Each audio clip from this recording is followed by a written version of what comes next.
Lah terus aku lagi tangi kok. Lah gelem diwangi apa ora, nek ora gelem ya tak turunne aku. Anak kulino dimanja sing ngene iki. Ora ngerti gawean blas.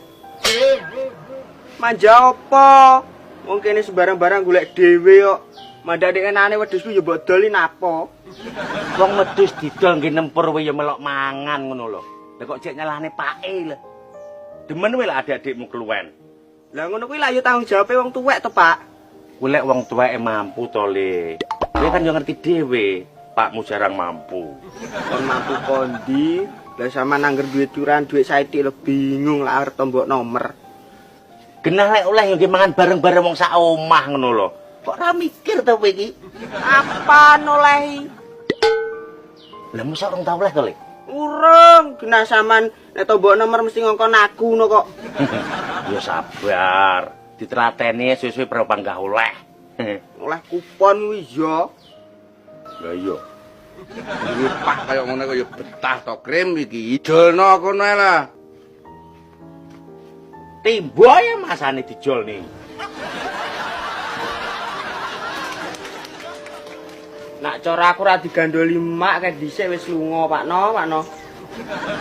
Makmu kae asline sing digandoli dudu awakmu, tapi kalunge genah arep budal minggat kowe nyaut kalung ngono kok. Wah, alah, kalung silian nek. Lah roh lek kalung silian kok ya mbok gawa. Terus lek sing duwene kokne pake pre yo isin. Walah, Pak wong kulinane ngisin-ngisini kaya jek duwe isin barang. Oh lah raimu arep entrunyam kowe karo wong tuwek. Boten, Pak. Hei. Katmang lho kok umek e, rebeki kuping. Ki sida mbok tandangi apa ora? Nek ora tak geleni tukang liya. Ora ditandangi piye to, Pakno? Aku lho wis setengah hari punjul lek.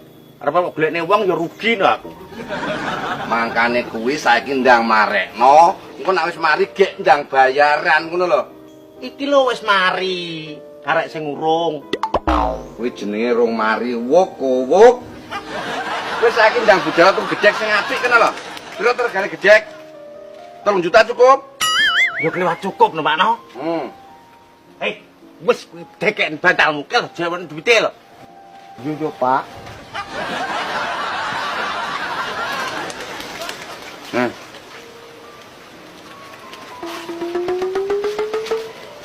Bro, diweki bro le. 200.